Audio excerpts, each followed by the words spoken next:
Señoras y señores, muy buenas tardes. La Universidad Autónoma de Chile da a ustedes la bienvenida a la actividad inaugural con que damos inicio al Diplomado en Economía y Políticas Públicas. Saludamos a quien nos acompaña esta tarde, a la directora académica de Posgrado y Educación Continua de la Universidad Autónoma de Chile, la señora Catrina Badilla Guzmán, al director del Diplomado en Economía y Políticas Públicas, el doctor Víctor Espinosa Loyola. Señoras y señores, directivos, docentes y especialmente nuestros estudiantes, tengan todas muy buenas tardes.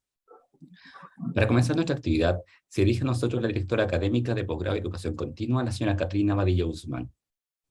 Buenas tardes a todos, en nombre de la Universidad Autónoma de Chile y en nombre del posgrado de la Universidad Autónoma de Chile, les damos la bienvenida al Diplomado en Economía y Políticas Públicas.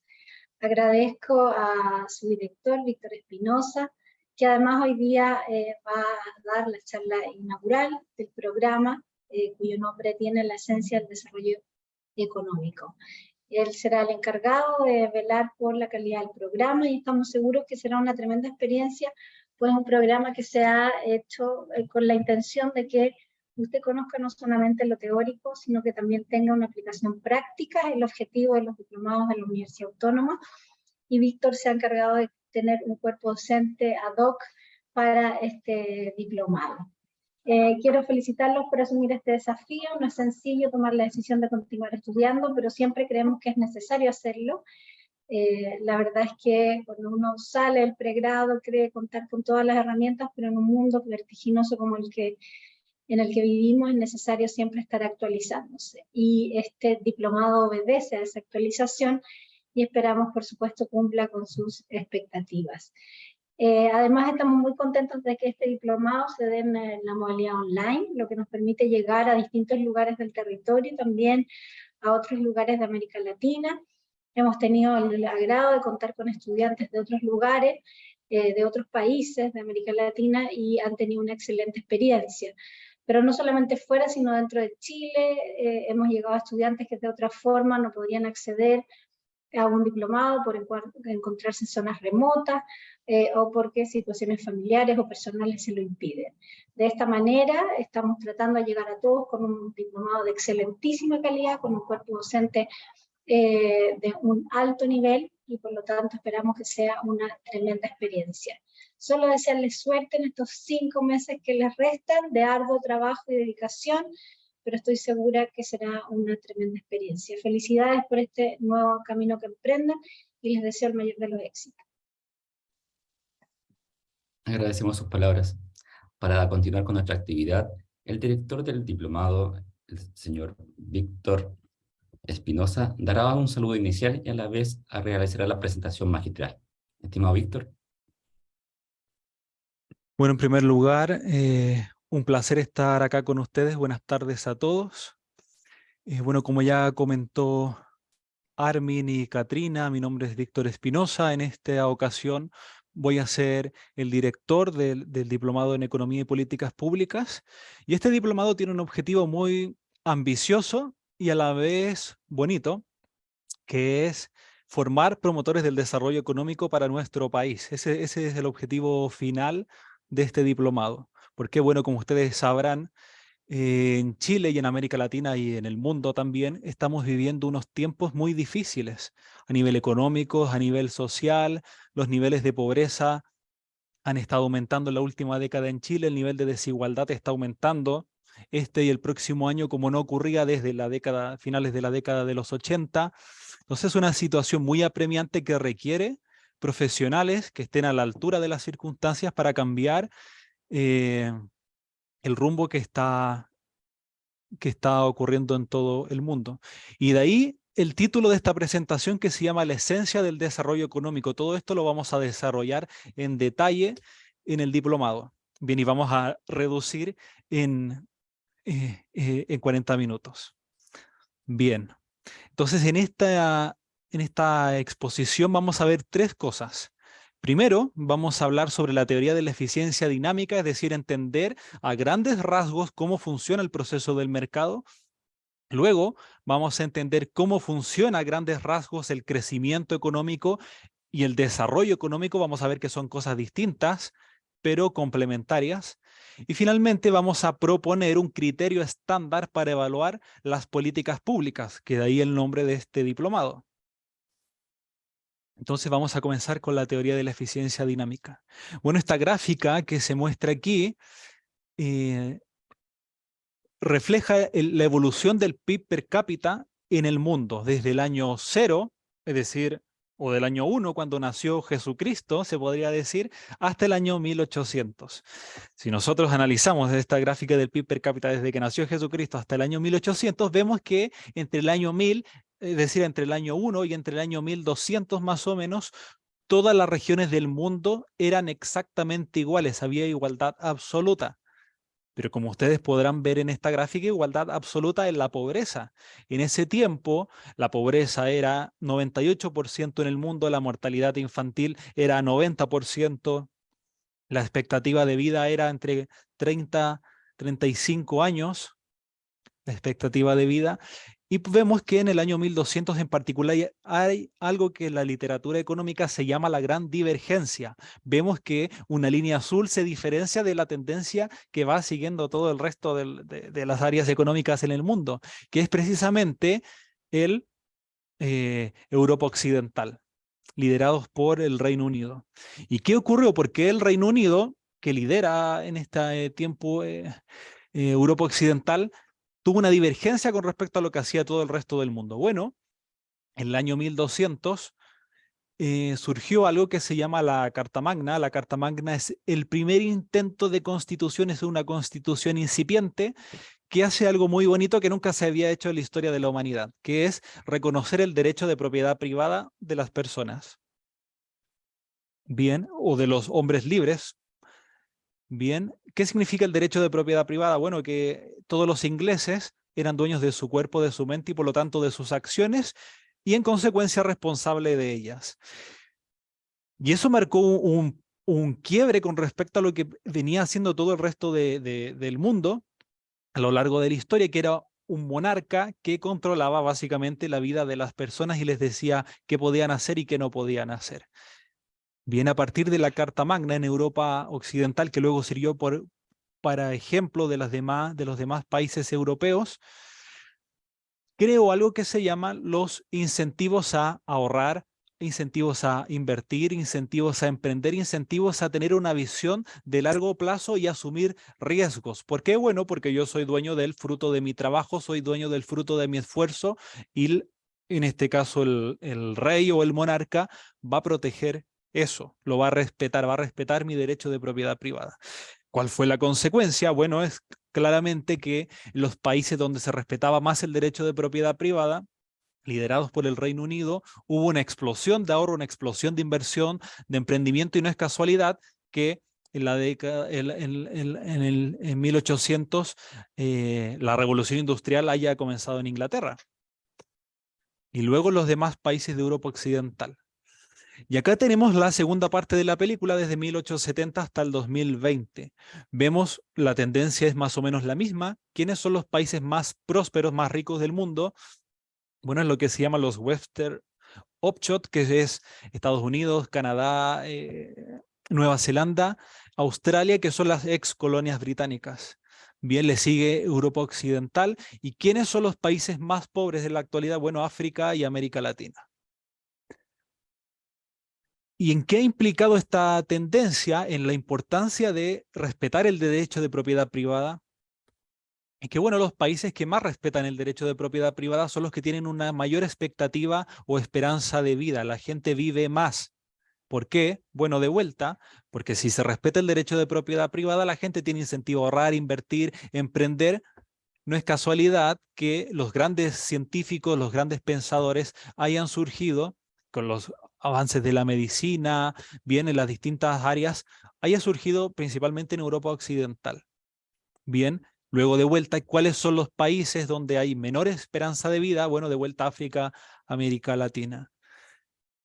La pobreza, ¿cómo el respeto al derecho de propiedad privada ha tenido impacto en la reducción de la pobreza? Bueno, en la actualidad, los países del Western Offshore que dijimos antes, de Europa Occidental, tienen niveles de pobreza extrema cercanas al 0%. versus dónde está concentrado el mayor porcentaje de pobreza e indigencia en el mundo, de vuelta África subsahariana, el sur de África y América Latina.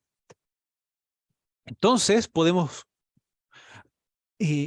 apreciar en términos gruesos de que el derecho de propiedad privada ha sido la base para la existencia de la civilización y su desarrollo. ¿Qué quiere decir una civilización? Bueno, un intercambio voluntario, relaciones interpersonales entre hombres o mujeres libres. En este sentido, la base de todos los fenómenos económicos, la base de todos los fenómenos sociales, que es lo mismo, es la acción humana de todos nosotros para perseguir promesas de ganancia. Eso es lo que se llama la función empresarial. Todos los seres humanos, por el hecho de serlo, somos empresarios porque estamos continuamente buscando medios para alcanzar nuestros fines. Bien, los fines son problemas humanos que para nosotros vale la pena resolver. Es decir, nosotros desde que nos levantamos por la mañana hasta que nos acostamos por la noche estamos identificando y resolviendo problemas humanos que para nosotros vale la pena resolver, que puede ser el hambre, cuando uno se levanta por la mañana y tiene hambre. Desde eso puede ser lo más básico hasta lo más sofisticado, que es quiero estudiar, quiero hacer un posgrado para solucionar un problema humano que es, por ejemplo, alcanzar el cargo laboral que siempre soñé, tener el aumento de remuneración que esperaba para comprarme una casa, un auto, etc. Bien, todos nosotros estamos todo el día utilizando medios para alcanzar fines. En palabras, en términos económicos, estamos identificando y resolviendo problemas humanos. Pero ustedes dirán, efectivamente, pero hay un problema que no ha mencionado, querido profesor. Cada uno de nosotros tiene problemas humanos infinitos, pero tenemos medios finitos. Y de hecho, esos son escasos. Y aunque algunos de nosotros tuvieran medios infinitos, tuvieran muchos bienes económicos, mucho dinero, tenemos un bien que siempre es escaso, es el más escaso por excelencia, que es el tiempo. Bien, y en ese proceso de que cada uno de nosotros se está identificando y resolviendo problemas humanos, surge una ley económica muy bonita que se llama la ley de la ventaja comparativa.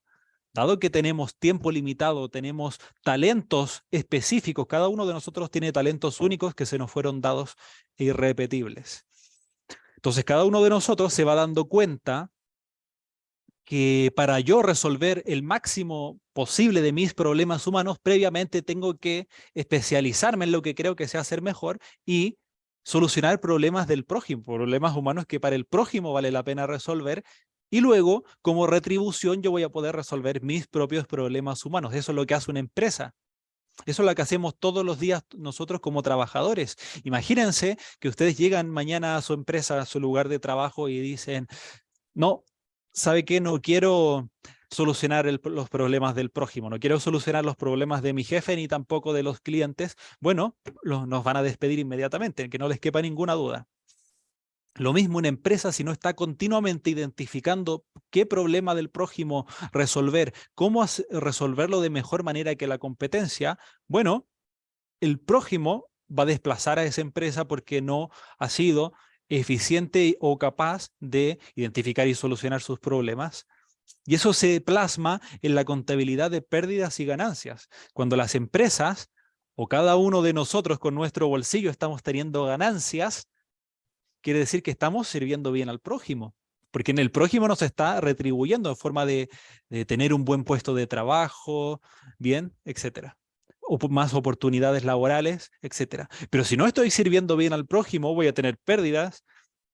Bien, todo lo que eso implica, pérdidas contables a nivel de empresa, que no me van a considerar para un ascenso, por ejemplo, bien, o para tanto ascenso de cargo como de remuneración, etcétera. Entonces la ley de la ventaja comparativa es muy bonita porque hace que cada uno de nosotros que tiene talentos únicos y irrepetibles que se nos fueron dados, nos damos cuenta que para que yo solucione mis problemas humanos, previamente tengo que cooperar con el prójimo. Miren qué bonito. Y entonces, nuestras vidas están más o menos entrelazadas entre sí en un proceso dinámico que se llama mercado. Nosotros a menudo en la televisión escuchamos a los periodistas que hablan, no, es que el mercado, o los políticos, no, es que el mercado. Entonces queda la sensación como que el mercado es una persona con cabeza y piernas que va caminando y golpeando la cabeza a la gente. Pero la realidad es que el mercado es un proceso dinámico de intercambios voluntarios de derechos de propiedad privada. Repito, el mercado es un proceso de intercambios voluntarios de derechos de propiedad privada. ¿Qué significa eso? Por ejemplo, en este contexto, actualmente estamos intercambiando derechos de propiedad privada. Yo estoy transmitiendo mi conocimiento, que es mi conocimiento, mi propiedad privada. Recuerden el concepto. Y a cambio, bueno, yo recibo una retribución monetaria. Bien. Entonces, en el proceso de mercado, intercambiamos voluntariamente derechos de propiedad privada. Y esto se aplica para todos los ámbitos de la vida. La gracia es que la economía es la ciencia de la acción humana. Entonces, todo lo que estamos hablando se aplica para todo ámbito de la vida, incluso para la relación en pareja. Bien, si yo no estoy continuamente satisfaciendo, identificando y solucionando los problemas de mi pareja, o al viceversa, esa relación va a tener problemas. Bien, entonces, ¿cómo sería el proceso de mercado, pero en el ámbito monetario? Bien, ya vimos que se aplica para todo. Bueno, en este caso, esta chica tiene una fiesta y necesita un vestido, pero ella se dedica a la economía y las finanzas y no sabe confeccionar vestidos, no estudió diseño de vestuario, entonces es malísima con una máquina de coser, no sabe mucho de telas, etc. Entonces dice, bueno, como yo no sé eso, y mis talentos están en la economía y la finanza, bueno, me voy a dedicar a eso y voy a ir a la tienda a comprar un vestido. Entonces entra a la tienda a comprar un vestido y está el vendedor, pero este vendedor tampoco sabe hacer vestidos, este vendedor se lo compra a una diseñadora de vestuario que hace las colecciones. Y a su vez, esta diseñadora de vestuario que crea las colecciones, ella no crea las telas, las compra a los productores de algodón y de telas en Perú, en Chile o en Asia, bien, en Medio Oriente, en China, etcétera. Bien, entonces acá en términos gruesos podemos entender cómo el proceso de mercado donde cada uno identifica sus propios problemas humanos se da cuenta de que previamente tiene que poner su inteligencia a disposición del prójimo, bien, para que nosotros podamos solucionar luego nuestros propios problemas. Entonces, ¿cómo se determina un salario? Es decir, ¿cómo se determinan los precios del mercado, entre ellos el salario?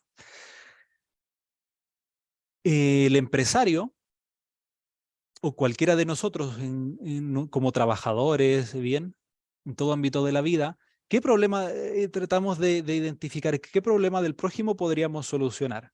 Luego que identificamos qué problema del prójimo podríamos solucionar de acuerdo a nuestros talentos, a nuestras capacidades, nuestro conocimiento, ¿cómo lo podríamos solucionar? Luego, ¿a qué precio yo creo que lo podría solucionar? Ahí está el estudio de mercado, ¿bien? Luego de eso, calculo, estimo cuánto creo que ganaría si voy a vender determinado producto a tal precio, a tal grupo o consumidor objetivo. Eso es lo que se llama la contabilidad. Bien, el año contable. Y luego de eso, que tengo toda esa estimación en mi cabecita o en el Excel, todavía no me lanzo al mercado a producir. Digo, bueno, si considero de que voy a tener beneficios, entonces calculo cuánto estaría dispuesto a incurrir en costos de producción. ¿Cuáles son los costos de producción? ¿Cuántos trabajadores voy a contratar? ¿Cuánto le voy a pagar a mis trabajadores? ¿Cuánto estoy dispuesto a gastar en alquiler del espacio físico, en maquinarias, computadores, oficinas, todo el equipo de capital que necesita un trabajador para producir? Bien, todo eso uno lo hace en la cabecita en el Excel y luego, si consideramos que luego de ese ejercicio tenemos ganancias, vamos a tener incentivos a producir y en caso contrario no. Entonces el empresario, luego de haber hecho todo esto en su cabecita, se lanza a producir y luego son los consumidores, en este caso esta chica, que va a decidir si el empresario estimó bien o estimó mal. Y el empresario lo va a saber a través de su contabilidad de pérdidas y ganancias. Entonces, como diría Ludwig von Mises, el empresario propone, o nosotros como trabajadores proponemos, o nosotros como maridos, bien, proponemos, pero finalmente la contraparte es el prójimo el que dispone si estimamos bien o estimamos mal. Bien. Entonces, ¿cuáles son los grandes conceptos que vimos ahora? El mercado es un proceso de intercambios voluntarios de derechos de propiedad privada. Eso da una alerta de que si no hay derecho de propiedad privada no puede haber mercado por definición, porque es obvio, si yo no soy dueño de mi cuerpo, de mi mente y de mis acciones y por lo tanto no soy responsable de ellas, no puedo intercambiar voluntariamente con los demás. Los precios que surgen en el mercado son registros históricos de intercambio.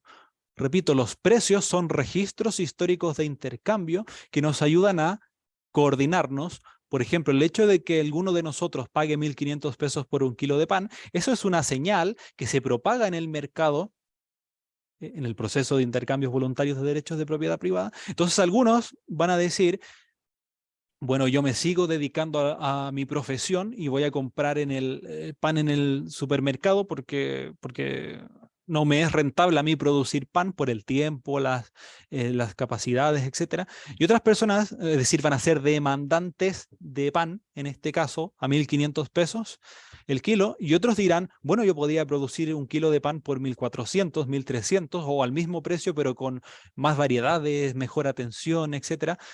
Bien, entonces todos los seres humanos nos tendemos a coordinar en las distintas profesiones, en los distintos bienes que se proveen en el mercado.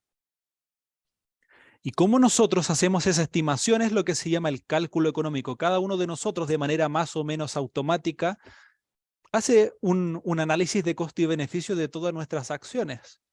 Bien, y en este caso, en el ámbito mercantil, por ejemplo, cuando uno se inscribe a estudiar en la educación superior y en hacer un posgrado, lo hace uno porque hace un cálculo económico en su cabecita. Dice, yo estimo que si profundizo y extiendo mi formación profesional, voy a tener un beneficio mayor en el futuro, que es más oportunidades laborales, mejores ingresos, mejor calidad de vida, etc.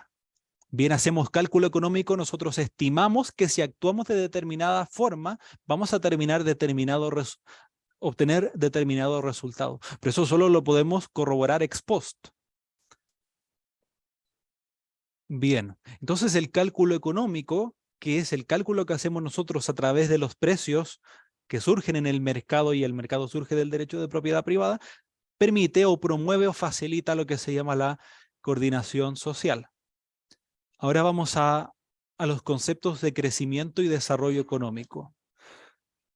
El crecimiento económico es el aumento porcentual de lo que produce un país en un periodo determinado. Repito, el crecimiento económico es el aumento porcentual de lo que se produce en un país en un periodo.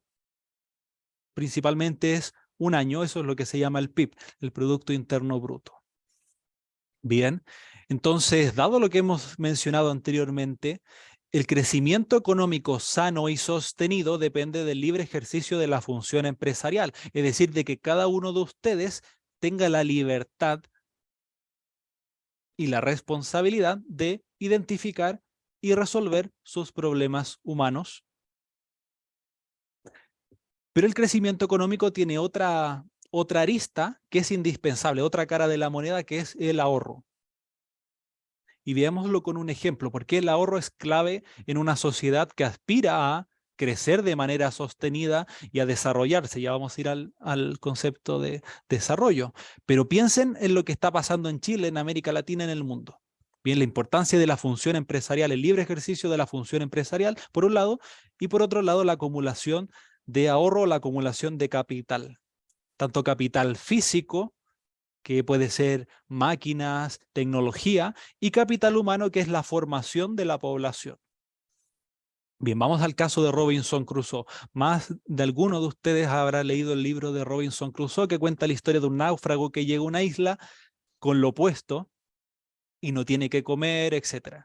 Entonces llega un momento en que Robinson Crusoe está moribundo en la isla y de repente ve unas zarzamoras. Entonces Robinson Crusoe dice, bueno, encontré alimento, no me voy a morir de hambre. Entonces va Robinson Crusoe, pero como ustedes sabrán, las moras tienen muchas espinas. Entonces Robinson Crusoe sacaba las moras con su mano y quedaba muy herido. Es decir, no ahorraba y sacaba 3 moras por día. Entonces Robinson Crusoe se comía las 3 moras, no ahorraba nada y vivía en la subsistencia. Hagan el paralelo con una economía pobre, un país subdesarrollado. Bien, Robinson Crusoe sacaba 3, que eran pocas moras, 3 moras, y se las comía, no ahorraba, consumía todo. Bien, pero Robinson Crusoe, que estaba viviendo la subsistencia, se dio cuenta de que podría, en vez de comer 3 moras por día, comer 2 y ahorrar una, acumular capital en forma de ahorro de moras, para luego tener una semana completa libre para crear una vara de madera. Y luego con esa vara de madera, que es un bien de capital físico, va a poder golpear la zarzamora y ya no van a caer 3 moras, sino que van a caer 100. Entonces a Robinson Crusoe le va a sobrar tiempo para, no solamente va a comer más, bien, le va a sobrar tiempo, va a tener tiempo disponible para cazar, luego puede hacer una lanza para cazar, crear un refugio, etc. Es decir, desarrollarse, crecer de manera sana y sostenida. Entonces el ahorro es clave. El ahorro es clave. Puede que en el corto plazo Robinson Crusoe considere que es difícil, que requiere mucho esfuerzo ahorrar. Bien, pero luego en el largo plazo ya comentamos las consecuencias. Por el contrario, el crecimiento económico insostenible depende de la política fiscal y la política monetaria expansiva. ¿Cuál es la política fiscal expansiva? Gastar más, endeudarse. Bien, gastar más, endeudarse, tener déficit, es decir, gastar más de lo que ingresas. Y esto también, como dijimos que la economía se aplica a todo ámbito de la vida, véanlo con nuestras propias cuentas personales. Bien. Y la política monetaria expansiva, es decir, imprimir billetitos, inyectarlos en la economía, controlar la tasa de interés para que la gente se endeude más barato artificialmente. Bien, eso puede generar crecimiento en el corto plazo, pero en el largo plazo eso es insostenible. Eso es lo que tuvimos el año pasado. Por eso en el año 2021 Chile creció un 12%. ¿Cómo crecimos un 12% si el año 2020 decrecimos un 6%? Bueno, a base de política fiscal expansiva, gastar, retiros del 10%, bono, IFE, bien. Y por otro lado, política monetaria expansiva, reducción artificial de la tasa de interés, promover el crédito barato, el endeudamiento, bien. 12% de crecimiento, pero eso es insostenible. Apliquémoslos a nuestras finanzas personales. Es como que ustedes reciban su salario a fin de mes, lo gastan, tienen tarjetas de crédito, las revientan, en el corto plazo van a tener mucha liquidez para gastar, bien, para ir al Caribe, para comprar la última tecnología, etc. Pero luego hay que pagar todo eso. Y en esa estamos. Bien, y ahora vamos al concepto de desarrollo económico. Y este es el fenómeno que está ocurriendo mundialmente. Bien, el desarrollo económico se define como la ampliación de soluciones a los problemas humanos. Un país, entre más soluciones a los problemas humanos tenga, quiere decir que ese país o sociedad es relativamente más desarrollada que otra. Pensemos en ir, por ejemplo, a un supermercado en Venezuela. Bien, cuando uno entra a un supermercado en Venezuela y quiere un determinado producto, no hay, o solamente está la marca, una marca determinada, o no hay. Por el contrario, si uno va a un supermercado en un país desarrollado, piensen en Estados Unidos, en Holanda, en Alemania, España, tiene una variedad de productos, una variedad de alternativas de vivienda, una variedad de oportunidades laborales, una variedad de soluciones educacionales, de salud, etc. Entonces, sin temor a equivocarnos, podemos afirmar en este caso que Estados Unidos, Alemania, Holanda, etcétera, son más desarrollados que otros países que no tienen esas soluciones a los problemas humanos. Bien, entonces podemos ver que el crecimiento y el desarrollo no son distintas cosas, porque el crecimiento es producir más, bien, pero podemos producir más cosas que no solucionan problemas humanos, como lo que ocurrió el año pasado en Chile y en todo el mundo en general, bien, o que la oferta y la demanda, es decir, los oferentes y demandantes de soluciones a los problemas humanos, se coordinen en base a los precios del mercado. Bien, y ahí viene un economista, premio Nobel de Economía, Amartya Sen, que, bueno, por lo demás es uno de los creadores y promotores del índice de desarrollo humano, considera que para que un país se desarrolle necesita que las personas, los individuos de ese país exploten sus capacidades. Al principio dijimos que cada uno tenía habilidades, talentos únicos y irrepetibles, y que todos nos beneficiábamos, la ley de la ventaja comparativa, si cada uno se especializa en lo que cree que sabe hacer mejor e intercambia con los demás. Bien, es más o menos lo mismo. Y también dice entonces las capacidades de los individuos que puedan explotar sus capacidades es clave. Y por otro lado, la libertad, que cada uno de ustedes tenga la libertad para emprender sus proyectos de vida. Bien, y entendemos libertad como ausencia de coacción institucional, es decir, que se respete, que hay un marco institucional, que se respete el derecho de propiedad privada, que haya orden público, por ejemplo, igualdad ante la ley, etcétera. Sin embargo, en la economía hay otra teoría que se llama la teoría de los riesgos de confiscación. ¿Cuál es la teoría de los riesgos de confiscación? Dice que, primero, la confiscación es la posibilidad de que alguno de nosotros sea privado de su propiedad. Es decir, si cada uno de nosotros considera de que va a ser privado de su propiedad, de alguna manera, ya sea por alguna expropiación, por la delincuencia, etcétera, si nosotros creemos que nos van a privar de nuestra propiedad, no vamos a tener incentivo a ahorrar, no vamos a tener incentivo a invertir, no vamos a tener incentivo a emprender. ¿Cuáles son los riesgos de confiscación? Cuando no hay orden público. Si no hay orden público, baja el incentivo a invertir, a emprender, etcétera. Cuando hay desigualdad ante la ley también, cuando hay impuestos y regulaciones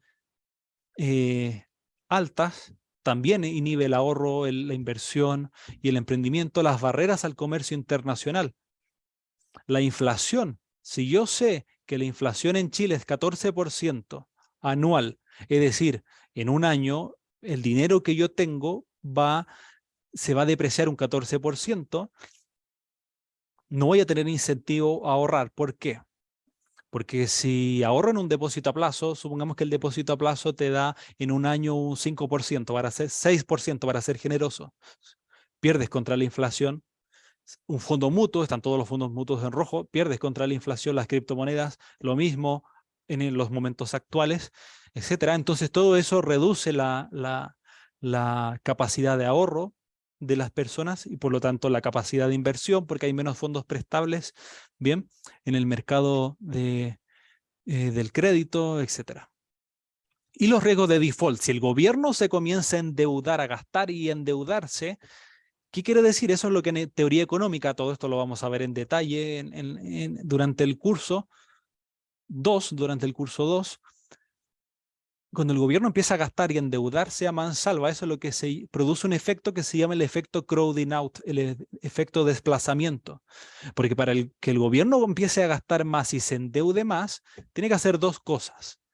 Uno, extraer recursos del sector privado, bien, y por otro lado, extraer ahorro del sector privado. Por un lado, extrae equipo, capital, trabajadores, y por otro lado, el ahorro. Entonces, si acapara el ahorro, hay menos ahorros disponibles para el resto de la sociedad, entonces la tasa de interés sube y es más caro pedir un crédito, por ejemplo, de consumo hipotecario, etcétera. Entonces, el principio fundamental es que a mayores riesgos de confiscación, se anticiparán sin miedo al error, menores niveles de ahorro, de inversión y emprendimiento. Por contraparte, más desempleo, quiebra masiva de empresas, más pobreza, más indigencia. ¿Les hará sentido? ¿Cuáles son los grandes conceptos entonces que hemos visto en esta segunda sección?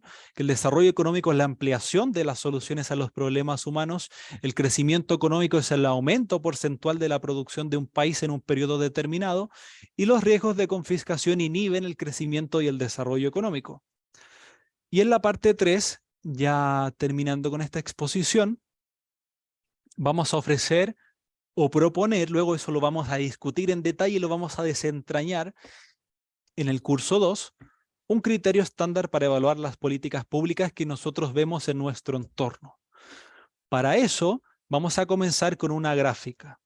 Esta gráfica, de vuelta, clasifica todas las subregiones del mundo, América Latina, África, incluso los países nórdicos, los tigres asiáticos, que es Singapur, Hong Kong, Taiwán, Corea del Sur, bien, África del Norte, África subsahariana, etc., por 4 índices claves. El primer índice es el índice de libertad económica. ¿Qué dice el índice de libertad económica? Bueno, clasifica a todos los países del mundo según su respeto al derecho de propiedad privada. Los que tienen mayor puntuación son aquellos que respetan más el derecho de propiedad privada, y los que tienen menor puntuación, lo contrario. ¿Cuáles son los países con mayor libertad económica? Bueno, de vuelta a Estados Unidos, Canadá, Nueva Zelanda, Australia, Europa Occidental. Bien, los países nórdicos. Los países nórdicos tienen un índice de libertad económica mayor al promedio de Europa Occidental, y los tigres o dragones asiáticos. Incluso los tigres o dragones asiáticos tienen índice de libertad económica superior a Estados Unidos, Canadá. Bien.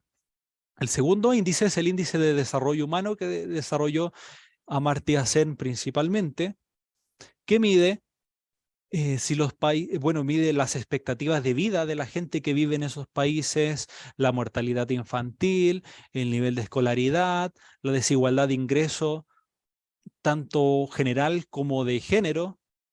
Bien.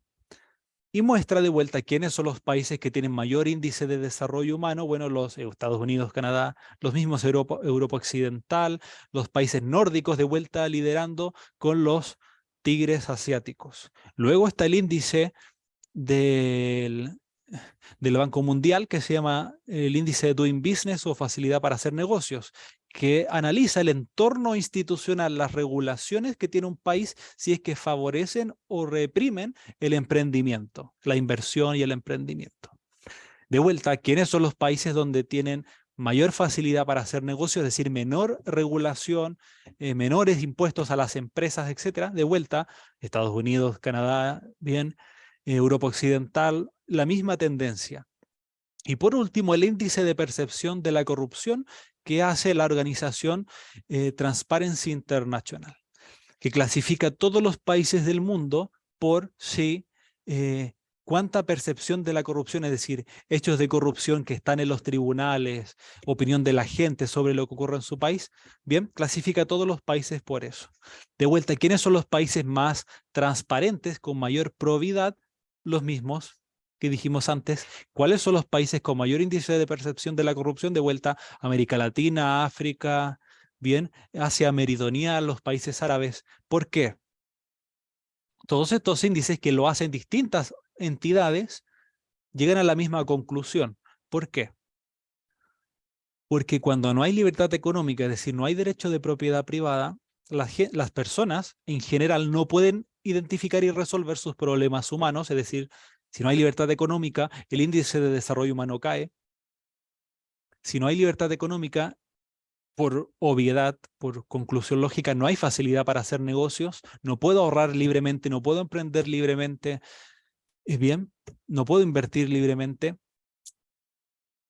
Y en consecuencia, si no tengo libertad económica, no tengo derecho de propiedad privada seguro, tengo un bajo desarrollo humano, no hay facilidad para hacer negocios por toda la artimaña de regulaciones, ese país va a ser más corrupto por definición. ¿Por qué? Porque los habitantes de esos países tienen que llevar el alimento a sus familias, tienen que comer. Y si ven que no pueden participar e interactuar e intercambiar libremente en el mercado. ¿Cuál es la opción? Buscar favores políticos. Bien, es la conclusión lógica. Entonces, ¿qué es un problema humano? ¿Cómo solucionarlo? Bueno, de acuerdo a lo que hemos visto en términos generales, ¿qué es un problema humano y cómo solucionarlo? Eso lo analiza cada uno de nosotros en nuestro día a día en tiempo real. Tal vez un problema humano para ustedes hoy, mañana no lo va a ser más. O los medios que están utilizando hoy para resolver un problema humano, tal vez ex post se van a dar cuenta que no era el mejor medio y lo van a cambiar. Y así es la vida. Bien, yo como un observador externo no puedo saber cuáles son sus problemas humanos que para ustedes vale la pena buscar explicación y resolver. Y tampoco yo sé cómo ustedes planean resolverlos. Si yo les impongo mi criterio, bien, necesariamente van a reducir su bienestar, porque ustedes no van a escoger sus medios ni sus fines, sino que van a perseguir los medios y fines que yo en este caso les impongo. Bien, entonces ante el debate de la política pública, las personas deberían preguntarse, a ver, ¿esta política pública promueve la función empresarial, promueve la acumulación de ahorro, promueve la inversión, promueve el emprendimiento o no? Si la respuesta es afirmativa, es decir, que la política pública promueve el emprendimiento, el ahorro, la inversión, quiere decir que es una política pública que es conducente al desarrollo, al crecimiento y desarrollo económico sano y sostenido. Por el contrario, si la política pública no hace que no facilita, sino que todo lo contrario, restringe que la gente ahorre, restringe que la gente invierta, restringe que la gente invierta, es decir, emprenda, va a ser un obstáculo para el crecimiento y el desarrollo económico sano y sostenido. Bien, entonces, en consecuencia, las políticas públicas basadas en riesgos de confiscación son dinámicamente ineficientes. Podemos tener, como se denomina vulgarmente, un veranito de San Juan, tener un crecimiento anormal durante un periodo determinado, pero eso no es sostenible. Y además es éticamente reprobable porque inhibe la esencia del desarrollo económico, que son ustedes tomando decisiones todos los días. Muchas gracias y quedamos atentos a las preguntas que pudieran tener.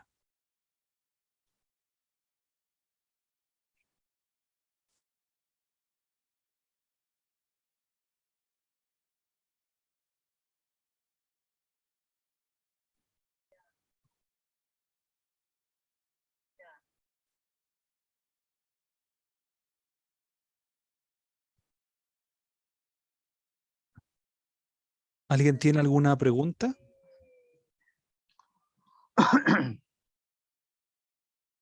Sí, porque yo sé que yo me voy a quedar en la batería. Yo no me voy a ir al tiro. Armin, ¿podrías coordinar las preguntas? Sí, porque usted dónde vive, dónde está, Sí, si tiene alguien alguna consulta. Jaime tiene su micrófono encendido. No sé si te querías hacer alguna consulta.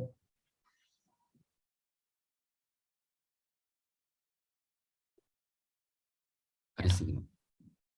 No por el minuto, me quedó clara la exposición. Gracias, Jaime.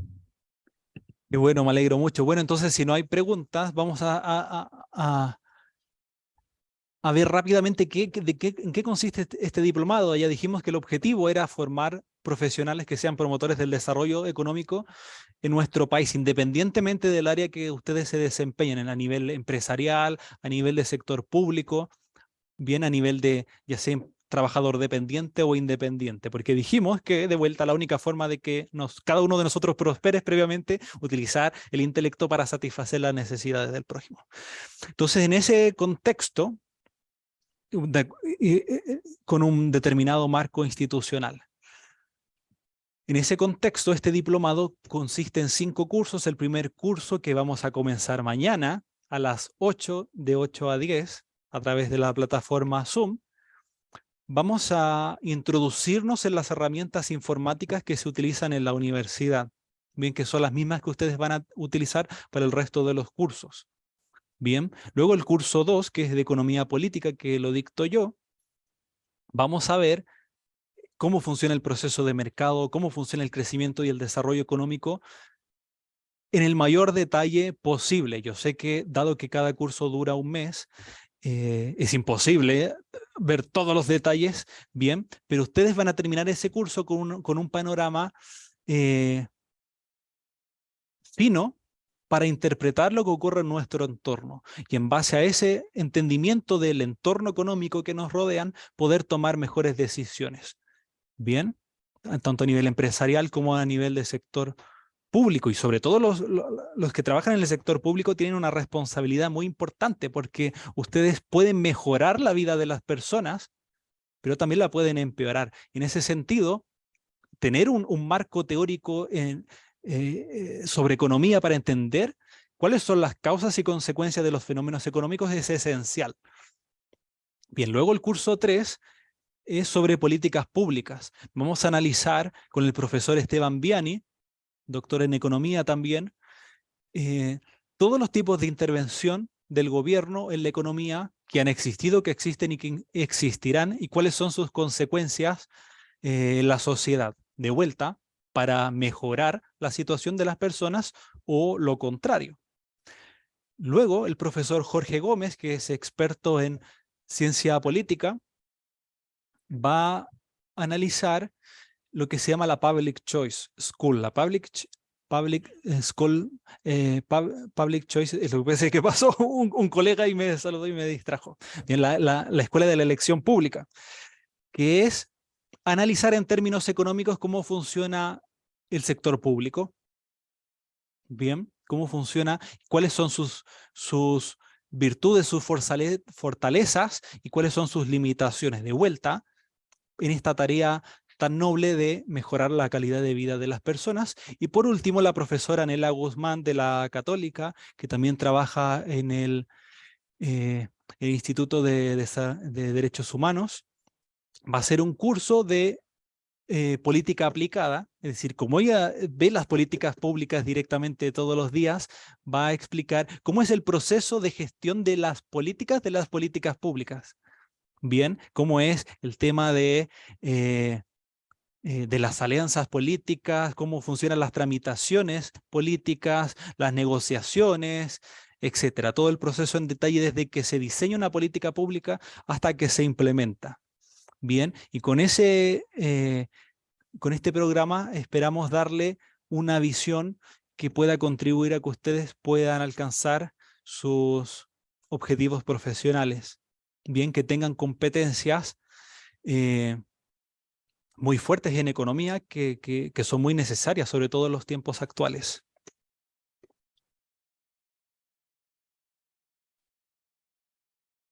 Si hubiera alguna pregunta final sobre la exposición, sobre el programa del diplomado.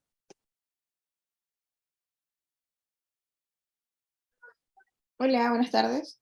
Yo tengo una duda. Estaba revisando la página, digamos, de la universidad. ¿Los cursos van a ser cargados mañana o ya deberían aparecer? La Bueno, primera. sí, yo estoy matriculado en todos los cursos y veo a todos los alumnos de todos los cursos. Ahí Armin tendría que responder si los alumnos ya están inscritos o no. Los cursos los alumnos están matriculados, pero los cursos se van activando una vez que van avanzando académicamente. No van a ver todos los cursos a la primera. Mientras vayan avanzando, los cursos se van a ir activando. Debiera Claro, aparecer ya en el sistema el curso 1, que es aproximación al aprendizaje con tecnología. ya, perfecto, ya. Sí, eso quería saber. Es que ya estaba cargado el primer curso. Sí.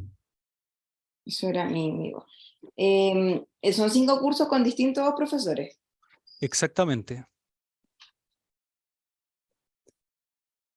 Exactamente, son 5 profesores.